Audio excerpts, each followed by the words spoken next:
Why did you get ghosted by customer? If you are a trade business, tune in. If you understand that before sending the code, the conversion is easy. You know the situation. You go out, look at the job, spend hours with customer, then another hour putting the code together. You send it and then nothing. No call, no message. Gone. I have spent 5 years on tour and now I run a local business in New Zealand. So I know how annoying this is. You have already worked all day. The last thing you want is wasting another 2 hours quoting someone who was never serious in the first place. The most people think they lost the job because their price was too high. Sometime, yes, but a lot of the time, you lost the job before you even send the code. There are two things that you need to fix. Qualify them before you send the code, and call them after you have sent the code. Let me show you what I mean. First, stop quoting everyone. Just because someone asks for a code doesn't mean they are ready to buy. That's the first thing where the broken pipe is. And fix it so that you get a consistent inquiry coming in and pick and choose. Or if they say, yeah, look good, but I was not expecting it to be that much. Perfect. Here is the objection that you can solve. Or maybe they don't understand something.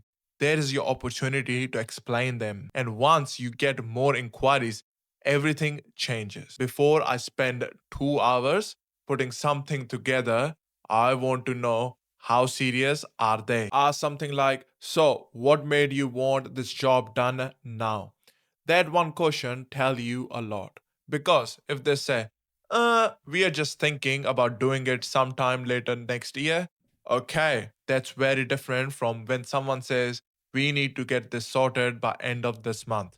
Now you know where they are at, forgotten, or they are waiting on someone else. So just call them. I keep seeing the same thing happening again and again. Just a quick one before I wrap it up. If you want a consistent flow of inquiries, I've put the link in the bio. I will look at your business and figure out. You have to remember you are probably not the only person they have called. They might have spoken to three other businesses, might just be trying to work out what the job even cost. And that's fine. Nothing wrong with that. But so maybe you drop the price. You take a job that you don't really want, or it is too far, or the margin is not that high. But this is not the case when you have a lot of inquiries coming in. You can pick and choose. And to get better conversion, you do need to ask these questions. For example, they want a new deck.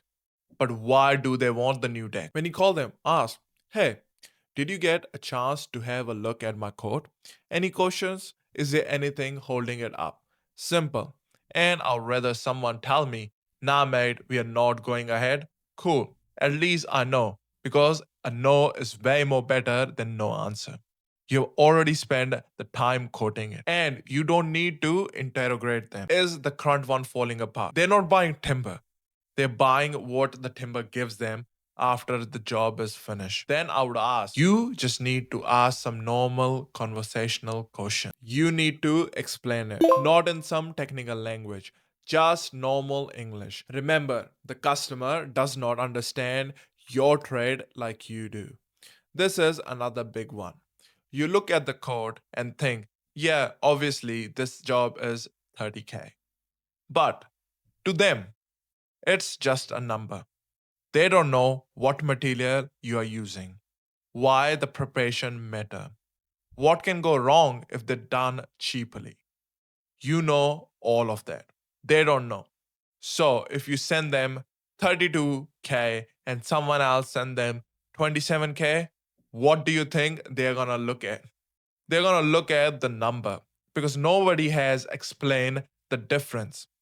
And this is why I don't think you should just send the code and leave it there. Then call them after you've sent the code. This is probably the biggest one for me. Your code is not the number one thing happening in their world. So if they haven't replied, it does not always mean they hate the code. Maybe they just haven't looked at it properly. Here is what we are doing. why we are doing it this way, what is including in it. You may as well find out where you stand. When are you hoping to get started? Again, very simple. You are just trying to understand whether they're actually ready to move on or they are gonna delay. Once I send the code, I give them a call. Don't just sit there and wait. You have already done the hard work. You have already done the hard mahi. Now, at this point, all you need to do is pick up your phone and say something along the line of this.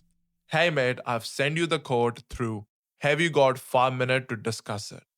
What that does is, if they have any queries, questions, or if there is anything in their mind they want to discuss, you can clear it right there. Are they trying to use the outdoor area more? Or getting the house ready for sale? Are they sick of looking at the same ugly backyard every day? Because that is the real reason they are buying. And once you understand the real reason, it's more likely that you can convert that quote into a yes. You want them to know when they are comparing your product with someone what exactly they should compare. And that's it. You're not trying to pressure them. You are just helping them understand what they're actually paying for. This is the biggest opportunity to answer it and clarify it at the moment. Your main motive at that point is to keep the conversation rolling. Different material, prep, warranty, finish, service, and things included in the code. So help them compare properly. That's your job. If the customer say they are waiting on another code, that is a really big opportunity for you to explain them. Okay, that's fine. Let me just explain to you what exactly you should compare so that you are comparing just not based on price, but actually what you're getting and the quality. So many tradies get weird about that when the people says they're comparing the code. And all of a sudden in their mind they're like, oh no, I need to reduce the price. No, that's not it. You need to explain them what they should exactly compare. You know your product, but they don't. So you need to convert that information in their mind. For now, that's it. And after that, follow up again. This is another one people hate doing because they think getting an inquiry is only the first step. Someone still has to turn that inquiry into a job. Some leads are rubbish. That is fine. But you need to make sure you get to the lead as fast as possible. When they are telling you these sort of things, and do not get defensive and start talking badly about other competitor. And for love of God, don't just say we are the best. Everyone says this. Just explain what you do differently. Because two code might look like they are from the same job, but they're not always the same. This is not a weird sales trick, just a normal conversation. Because honestly, a code shouldn't be just a PDF you send and hope for the best. It's a part of sales. And if you're getting plenty of inquiries but not enough jobs, before you spend any more money trying to get those leads, look at what's happening in the system, where it is broke. What happened to the lead when it comes in? See you in the next video. Go implement this and all. There might be more money sitting in the system than you think. So use that before spending any more money on marketing. When you have only few inquiries coming in, every inquiry feels massive. You don't want to lose